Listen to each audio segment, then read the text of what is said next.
Les pierres précieuses, c'est pas qu'un truc de riche. Alors oui, dit comme ça, vous me croyez probablement pas. Parce que dans l'imaginaire collectif, les pierres précieuses, c'est quelque chose qu'on trouve dans les boutiques de luxe de type haute joaillerie. Et d'ailleurs, vous pensez probablement ne pas connaître grand-chose sur ce sujet.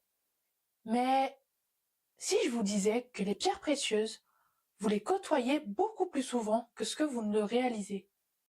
Vous ne me croyez pas? Et si je vous montre ça? C'est un bloc de diamant dans Minecraft, pas vrai? Et tous les joueurs de Minecraft ont déjà miné ce bloc pour récupérer du diamant.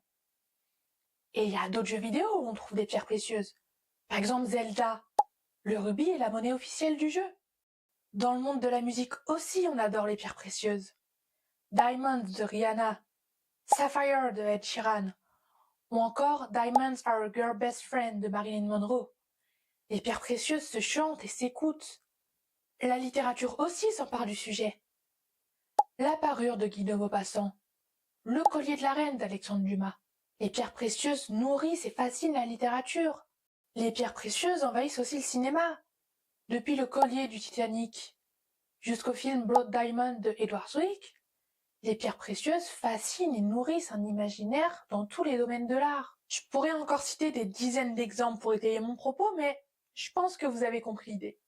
Les pierres précieuses, elles sont partout dans la fiction. Mais souvent, le fantasme prend le dessus sur la réalité, ce qui fait que ces pierres ne sont pas toujours dépeintes de façon très réaliste.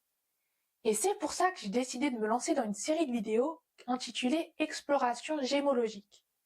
Dans ces vidéos, j'analyserai une œuvre comprenant une pierre précieuse et je vous dirai mon avis en tant que gémologue pour savoir si la pierre a été dépeinte de façon réaliste ou pas.